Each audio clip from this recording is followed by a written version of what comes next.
High সবাইকে, আমি পিউ আর তোমাদের সকলকে জানাই পিউয়ের পরিবারে স্বাগত। চলে আসলাম আরও একটা সারাদিনের ব্লগ নিয়ে।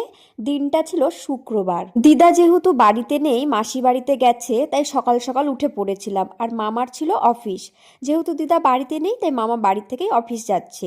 তাই সকাল সকাল যে কাজগুলো থাকে সেই কাজগুলো করে নিচ্ছিলাম। এই কাজগুলো বেসিক্যালি দিদা থাকলে দিদাই করে, আমাকে করতে হয় না। যেহেতু দিদা নেই, তাই আমাকে ভোর 5টার সময় উঠতে হয়েছে, উঠে বাড়ির সব কাজগুলো করতে হয়েছে। বাইরের কাজ সেরে ভেতরে এসে দেখি রান্নাঘরে কয়েকটা বাসন ছিল। বেশিরভাগ বাসনটা আমি রাতে মেজে রেখেছিলাম, আর কয়েকটা ছিল সে কটা আমি মেজে নিয়েছিলাম। আর তারপরে মামা যেহেতু অফিস যাবে, তাই আমাকে তাড়াতাড়ি করে রান্না বাড়িটা করতে হবে, তার জন্য আমি ভাত বসিয়ে দিয়েছিলাম।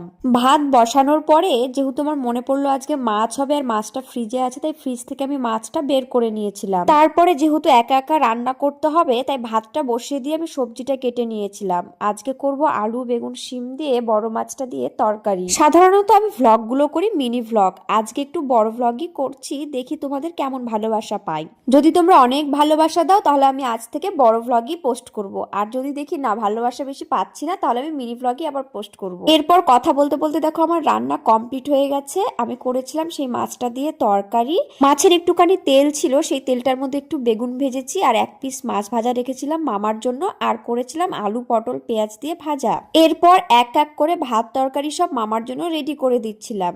যেহেতু দিদা বাড়িতে নেই, একা হাতে সব কাজ সামলাতে একটু কষ্টই হচ্ছে, তার মধ্যে দিয়ে আবার ভিডিও করা। ভিডিওটা করতে আমার খুবই অসুবিধে হচ্ছিল, তবুও তোমাদেরকে দেখানোর জন্য আমি করেছি। সব রেডি করে দেওয়ার পরে মামা বেরিয়ে গেল, আর আমি এদিকে সেই কখন ভোরবেলা উঠেছি আর ব্রাশ করিনি। ব্রাশ করবোই বা কখন, সারাদিন কাজ করতে করতে আর ভুলেই গেছি ব্রাশ করার কথা। সকালে উঠে আমি যে ঘরে থাকি সেই ঘরটা তো গুছিয়ে নিয়েছিলাম, কিন্তু মামা যেহেতু ঘরে ছিল তাই মামার ঘরটা গোছাতে পারিনি।